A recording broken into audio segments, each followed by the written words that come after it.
오늘 열왕기상 15장은 열왕기라는 책 이름에 걸맞게 여러 왕들 모두 4명의 왕에 대한 기록이 있습니다.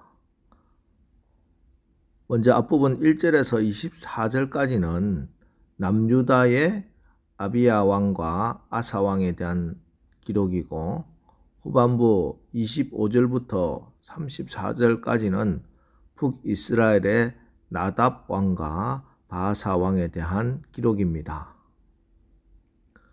먼저 아비암은 그 통치 기간이 3년 정도에 지나지 않습니다만, 역대하 13장의 기록에 의하면은 에브라임에서 여로보암을 물리치고 북이스라엘의 여러 지형을 빼앗았다 하고 기록하고 있습니다. 나름 나라를 다스리는 국정의 성과가 있었지요. 그러나 성경의 평가는 냉정합니다. 3절, 아비암이 그의 아버지가 이미 행한 모든 죄를 행하고 그의 마음이 그의 조상 다윗의 마음과 같지 아니하여 그의 하나님 여호와 앞에 온전하지 못하였다 하고 평가합니다. 아비암이 어떤 경제적인 부흥을 이루었고 영토를 얼마나 넓혔으며 정치적으로 어떤 업적을 이루었다 할지라도 오늘 성경에서는 낙제점을 받습니다.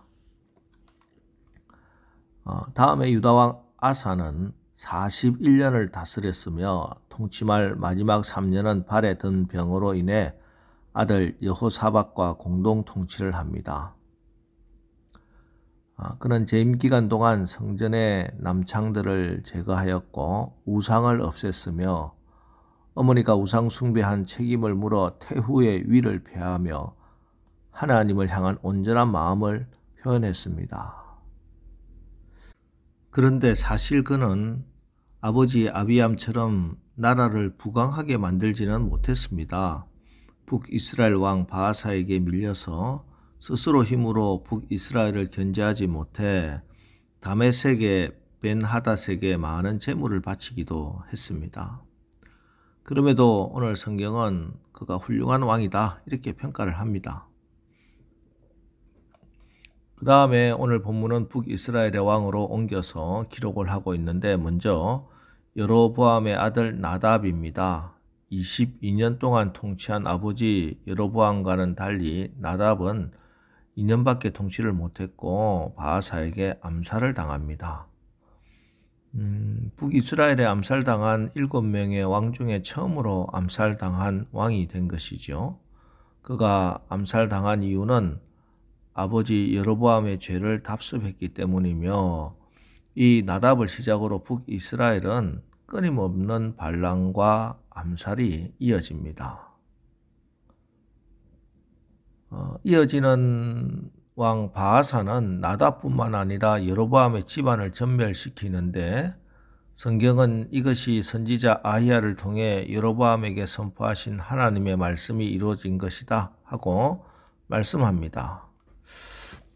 자, 오늘 보면요, 이 4명의 왕들은 각각 다양한 업적과 인생을 살았지만 그들을 평가하는 기준은 한 가지입니다.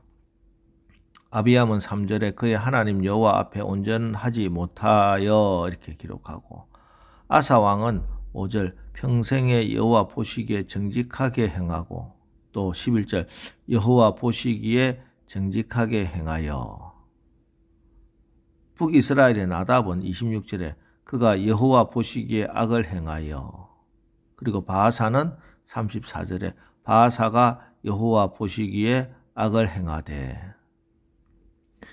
그렇습니다. 오늘 성경이 왕들을 평가하는 기준은 사람이 보기에는 어떠하든지 세상의 평판, 세속의 성공과 실패와는 아무런 상관이 없이 우리 하나님 여호와 보시기에 어떠했는가? 하나님이 보시기에 아름다우면은, 하나님 보시기에 정직하였다면은 그것이 궁극적인 승리고, 아무리 많은 것을 소유하고 절대 권력을 가졌어도 하나님 눈밖에 있다면은 그것은 무서운 심판의 대상이요 비참한 것이다 하는 것입니다. 자, 오늘 남유다 북이스라엘의 왕들이 하나님의 평가를 받는 것처럼 우리 인생에 대한 평가가 분명히 있다는 사실을 항상 잊지 말아야 하겠습니다. 지난주일 설교 말씀처럼 기름을 준비하고 예수님을 맞이해야 합니다. 주님께서 내가 너에게 준 그 모든 은혜를 어떻게 했느냐? 내가 너에게 준 은사로 너는 무엇을 했느냐고 물으실 겁니다. 그때 주님 앞에 내놓을 것이 있어야 합니다. 그때 우리가 주님 앞에 내놓을 것이 무엇입니까? 재물입니까? 세상에서 쌓은 업적입니까? 사람들에게서 받은 인정과 존경을 내놓겠습니까? 교회에서 얻은 직분을 내놓겠습니까? 사도 바울은 마지막 주님 앞에 내놓을 수 있는 것을 이렇게 말씀합니다. 고린도전서 3장 14절 15절. 만일 누구든지 그 위에 세운 공적이 그대로 있으면 상을 받고 누구든지 그 공적이 불타면 해를 받으리니 그러나 자신은 구원을 받되 불 가운데서 받은 것 같으리라. 우리 모두는 불심판을 통과해야 하는데 우리가 이 땅에서 이런 일들 중에 불에 타버리는 것이 있고 영원히 남을 것이 있다 하는 것입니다. 심판불에 모두 타버릴 것밖에 없는 이들도 은혜로 구원을 받기는 하지만 마치 불이야하고 속옷바람으로 겨우 간신히 구원을 받을 겁니다. 면류관이 없습니다. 부끄러운 구원입니다. 마지막 심판 때 가지고 갈 것이 있어야 합니다. 불심판에 남아 있어야 할 것이 있어야 합니다. 마지막 심판대 앞에 가지고 갈 수 있는 것, 불심판을 통과할 수 있는 것, 나를 통해서 주님을 알게 된 영혼들입니다. 나의 말에 상처받은 영혼 말고 나의 기도와 사랑과 봉사를 통해 주님의 사랑을 알게 되고 그 사랑 안에서 회복되고 변화받은 영혼들입니다. 또한 주님의 교회를 위한 거룩한 헌신 그리고 하나님 나라를 위해 바친 희생도 주님 앞에 내놓을 수 있습니다. 여러분, 과연 나로 인해 주님을 알고 주님 안에서 새 생명 얻고 변화받은 영혼이 얼마나 있습니까? 주님의 교회를 위한 거룩한 헌신이 얼마나 있습니까?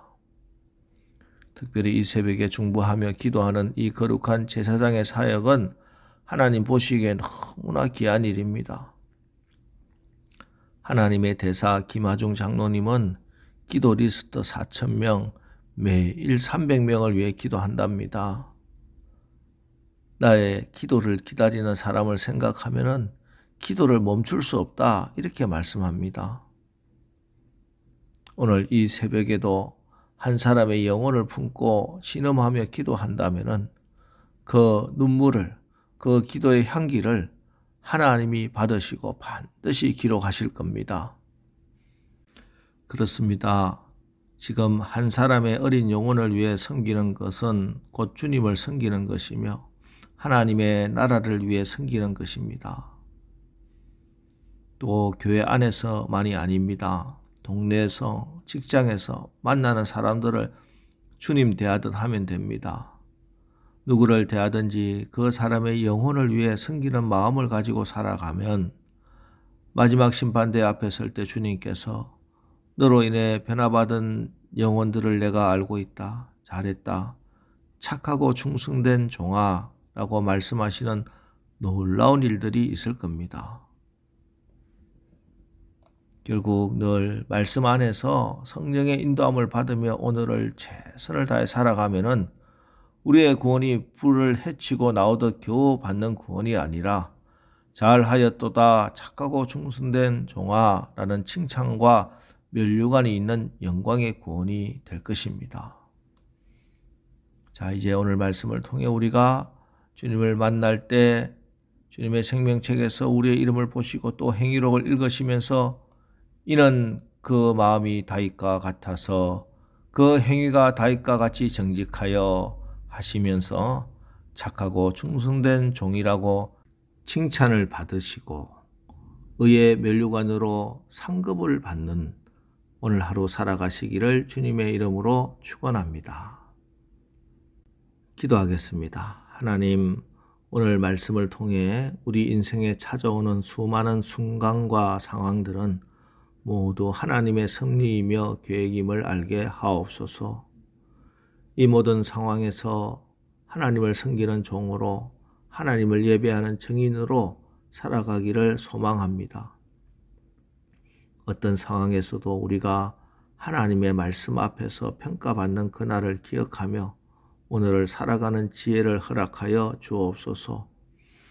오늘 나에게 주어진 시간과 공간 속에서 주님의 심판대에 섰을 때 부끄럽지 않도록 불심판에서도 남을 영원한 가치, 나로 인해 주님을 알고 주님 안에서 새 생명을 얻고 변화받은 영혼이 넘쳐나게 주님께 칭찬받고 면류관 받는 그런 상급이 있는 구원의 주인공들 되게 하옵소서. 예수님의 이름으로 기도합니다. 아멘. 자, 이제 주여, 우리가 오늘도 말씀대로 순종하여 하나님 보시기에 정직하고 아름답게 살아가게 하옵소서. 오늘 말씀을 붙들고 우리 합심해서 기도하고 나가겠습니다. 우리 기도하겠습니다.